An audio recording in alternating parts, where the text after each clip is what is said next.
Hello.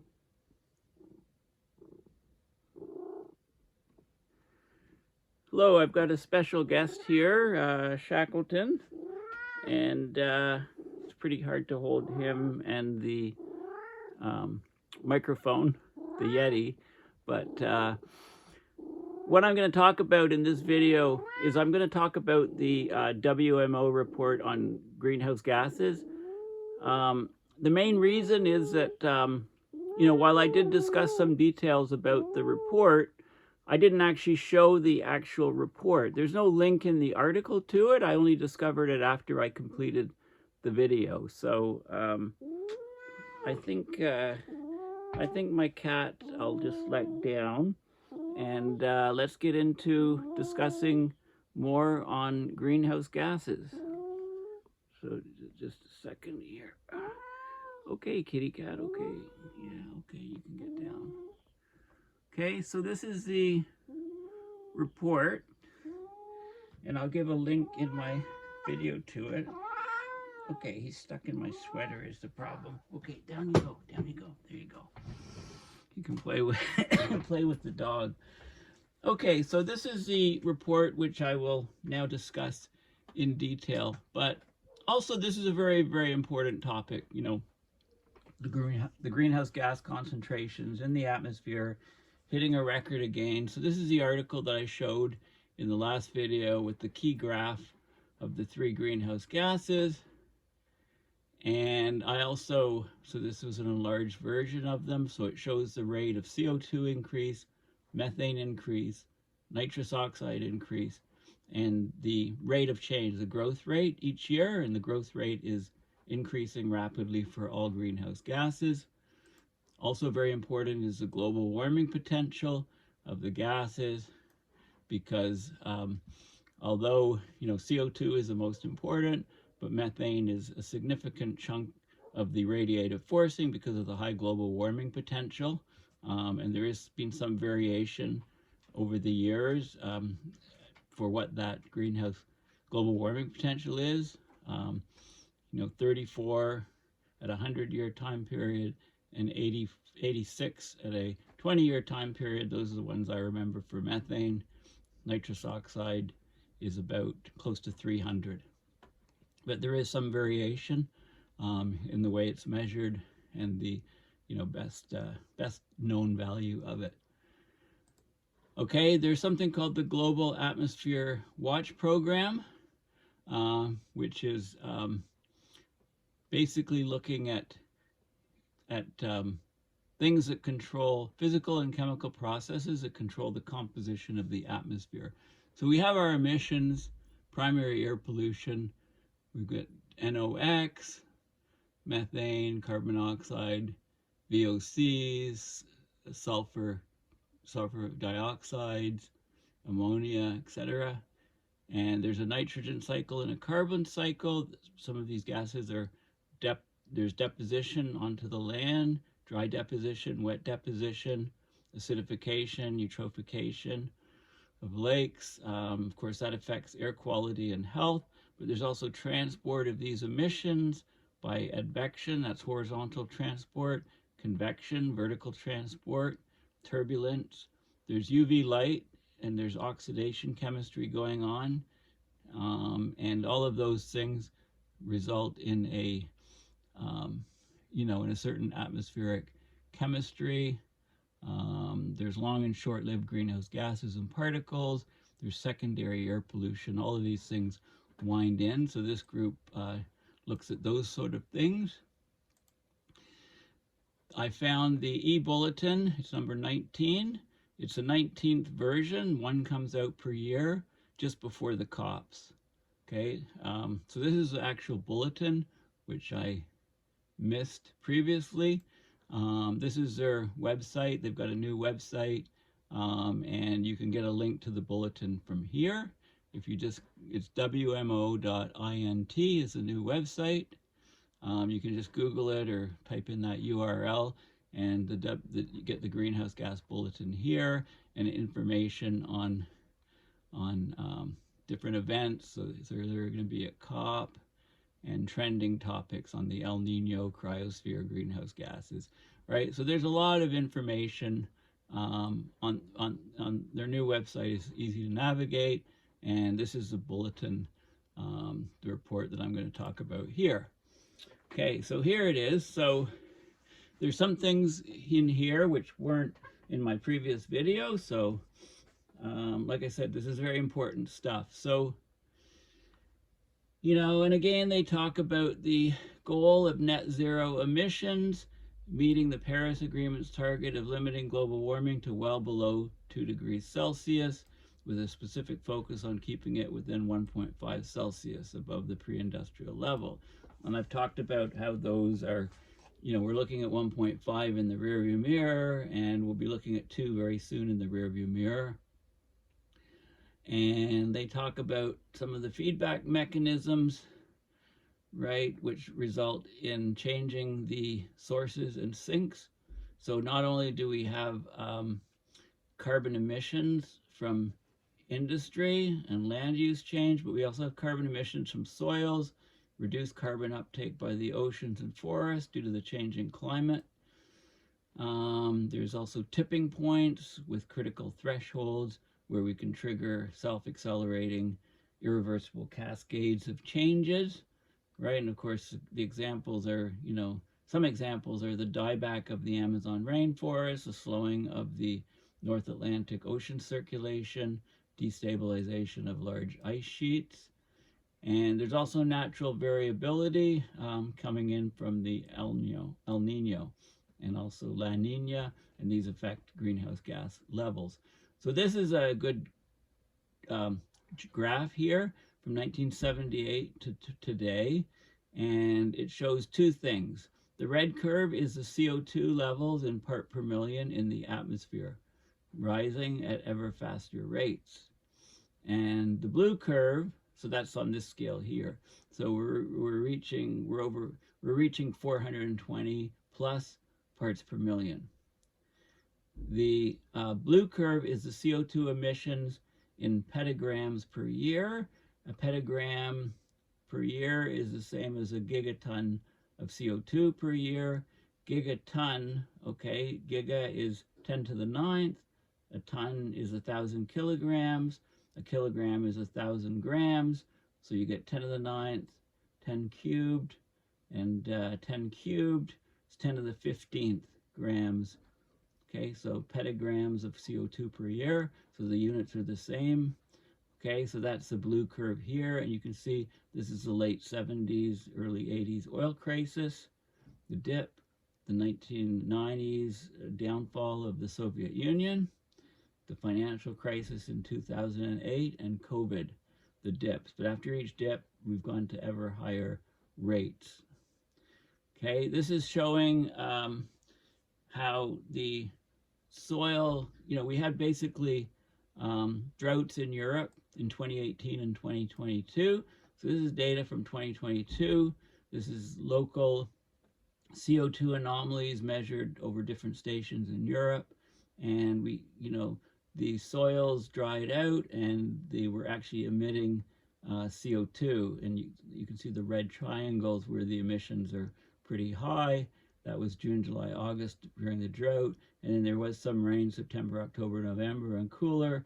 And there was some absorption of CO2 back into the soils during that time period. And this is just showing a global map showing CO2 levels, net flux of CO2 above land. You can see CO2 is coming out in the red areas and being absorbed in the blue areas. So this is a sort of idea to try to, they have a goal, the WMO, they've set up a working group, which was discussed at the last COP, and they want to greatly increase the number of measurements that they do across the globe on the main greenhouse gases. And instead of, you know, having yearly information, they want to have it updated as close to real time as possible. So they want to have monthly updates of fluxes of all the greenhouse gases, you know, where they're coming from on the planet, so we can see the sources and sinks basically in near real time. Okay, so that's that's what the goal is, the objective is. So so they had a meeting in June 2023, the World Meteorological Organization Congress. At its 19th session, they adopted this Global Greenhouse Gas Watch, GGGW, with the goal of providing by 2028, with minimal delay and on a routine basis, monthly net greenhouse gas flux information at a grid of 1 degree by 1 degree for the entire world. Okay, so that's what they're working towards, so that we can have a much better handle on exactly where the greenhouse gases are coming from. And it's an excellent report. I highly recommend you read this report. So it has all the details, and I discussed some of them in the previous video. Basically, CO2, methane, and nitrous oxide reached new highs in 2022. CO2 at 417.9 parts per million, methane at 1923 parts per billion, nitrous oxide at 335.8 parts per billion. And these values constitute increases of 150% for CO2, 264%, which is huge, for methane, and 124% for nitrous oxide relative to pre-industrial 1750 levels, right? So they define pre-industrial as 1750 at the WMO, which is what everybody else defined it as before they shifted the baseline. Okay, and they created this thing called the atmospheric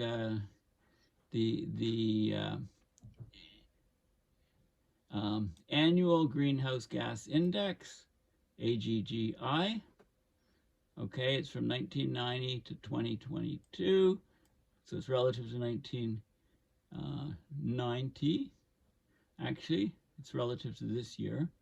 Data is from 1980 on, but it's relative to this year. So how much has it increased? Well, it's 1.49 in 2022, 49% increase over the baseline 1990. CO2 accounted for 78% of the increase. And you can see the contributions from the hydrofluorocarbons, the 8 hydrocarbon fluorocarbon, HCFCs, CFCs, right? The good old ozone-killing CFCs. N2O is here, and methane, and CO2. Okay, you can see the relative radiative forcing in watts per square meter from all of the greenhouse gases. This map shows the where greenhouse gases have been measured in the last decade. Sites on the Earth where they've been measured. So there's a lot of ground-based sites. Those are the red dots. Aircraft measurements from mostly with latitude from Australia northward to Asia, and then ship measurements, mostly in the Pacific, right? I don't see too many in the Atlantic. Also notice the gaps in coverage at the south near Antarctica, also in the far north, big gaps in coverage. Look at the cluster of measurements over in Europe. Okay, this is for CO2. Methane coverage is similar, but the other greenhouse gases are less dense. This is a contribution in the pie chart of the most important long-lived greenhouse gases to the increase in global radiative forcing from the pre-industrial era to 2022. So CO2 is 64%, followed by methane 19%, nitrous oxide 6%, and then HCFCs 2%, CFCs 8%, HFCs 1%. So there is a component from these other guys, but it's mostly CO2 and methane, followed by nitrous oxide. Okay, this is a table summarizing what's happening in 2022 with the main greenhouse gases, and I discussed I discussed this table basically in the last video. So the mean annual absolute increase is CO2 going up about 2.5 parts per million per year on average over the last 10 years. Methane about 10.2 parts per billion per year, and nitrous oxide about 1.05 increase. Okay, the number of stations used, 146 stations for CO2, 151 stations for methane, and 109 stations for nitrous oxide.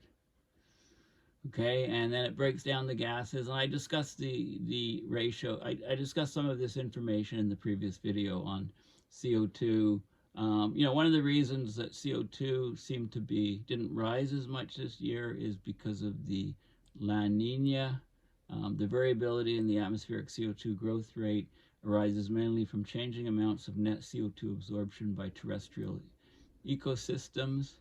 Right, so there is fluctuation from year to year depending on the climate impacts on the forests, on the soils, on the oceans, etc., ocean heat waves, etc., etc.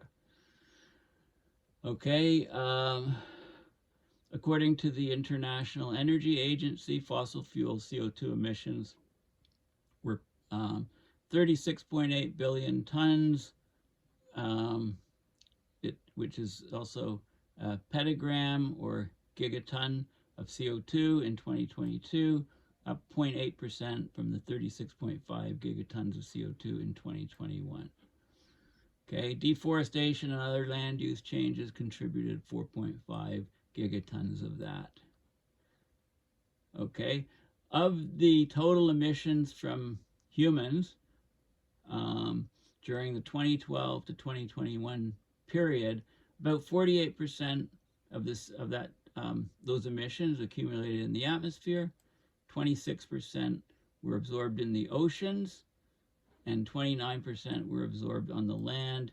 If you add those up, you get 103. So there's an error. There's an unattributed budget imbalance of 3%. Okay, but these are all derived independently, and there's some error in each of them because it has to add to 100, of course. It talks about methane reaching a new high of 1923 in 2021, an increase of 16 parts per billion. So, the average over the decade was an increase of 10, so 16, high, but it was higher, it was 17 from 2020 to 2021, I believe. Okay, so this is showing these are the graphs again of CO2 increase and the rate of change, the growth rate, and methane increase and the growth rate. So methane has to be watched very closely to see if this continues. Okay, so we have this global greenhouse gas watch, this program being developed by the WMO to collect all of the data and to report monthly on CO2 and methane and also nitrous oxide on the surface of the Earth in the atmosphere with a 1 degree by 1 degree horizontal resolution, that's latitude and longitude, delivered with a maximum delay of 1 month, and 3-dimensional data-constrained fields of CO2 and methane abundance with hourly resolution and data latency on the order of a few days. Okay, to better understand sources and sinks to allow us to better track it. Okay, so this is what they're aiming to do to greatly increase the data that we're collecting in real time. And there's also data from satellites, and there's data from ground stations that can be compared. So this is showing data from satellites this is showing monthly fluxes. I believe it's of CO2 for January 2022 from the Copernicus Atmosphere Monitoring Service, CAMS, inversion system. So we measure the data from satellite and then invert it to show what's coming up from the Earth at the surface. And this is the data with the uncertainty from the satellites. This is the data this is the ground data and the uncertainty. And by combining the two, you can get better coverage and less uncertainty. So that's for January 2022. This is for July 2022, the same sort of thing. So this is the CAMS satellite data on what's going on and the uncertainty, and this is from the ground stations and the uncertainty. It's all part of the Global Carbon Project. Okay, so they're working towards improving this data and getting it worldwide at a very high resolution, basically.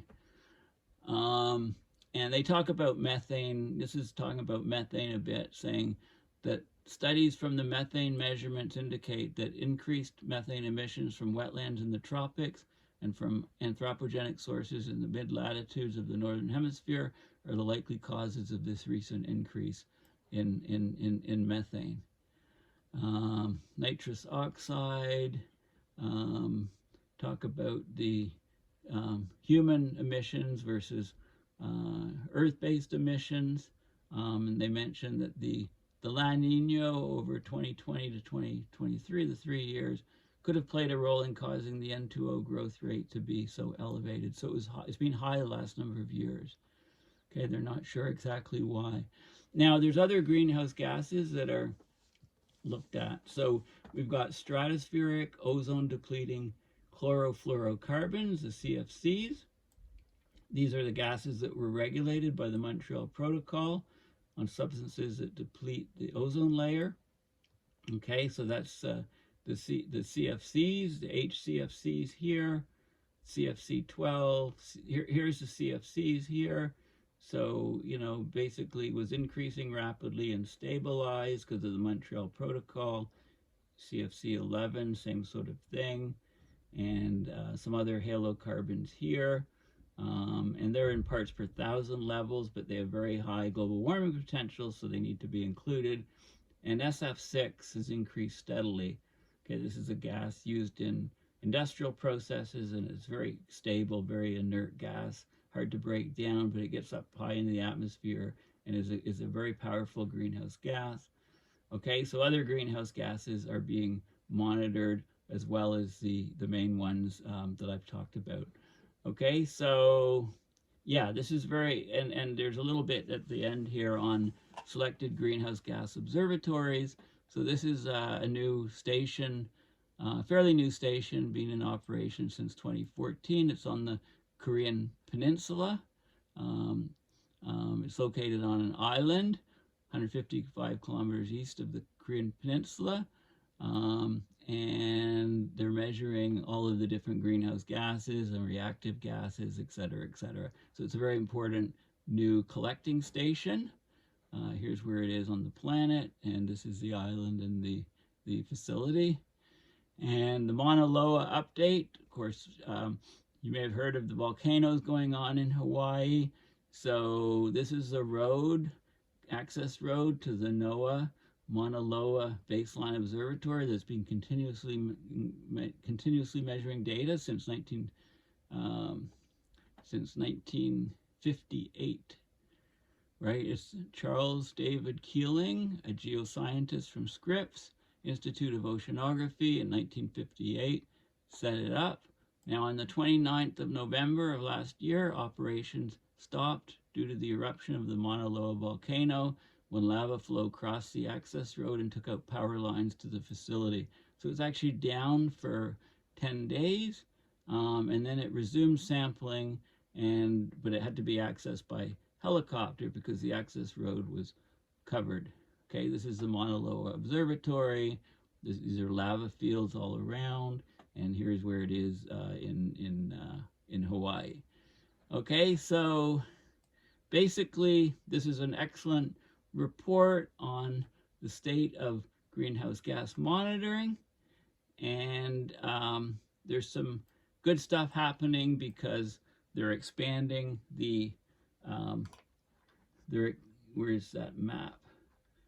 They're expanding the number of sites, and they're expanding the sensors, and they're expanding the measurement, and they're processing the data, are going to be processing it much faster so we can get near real-time information on a 1 degree latitude by 1 degree longitude grid size on the entire surface of the Earth to see how sources and sinks are changing in near real time, giving us a chance to better understand what's going on with this greenhouse gas blanket around the planet that we're continually adding greenhouse gases to by our fossil fuel emissions. So if you ask me what some of the pros are on the these COPs, is that it stimulates all of these reports, these flurry of reports to come out. At the last COP, they agreed that they're going to really up the monitoring of greenhouse gases. So thanks for listening, and please consider going to my website, paulbeckwith.net, and donating to my PayPal to support my research and videos. Thanks again, and bye for now.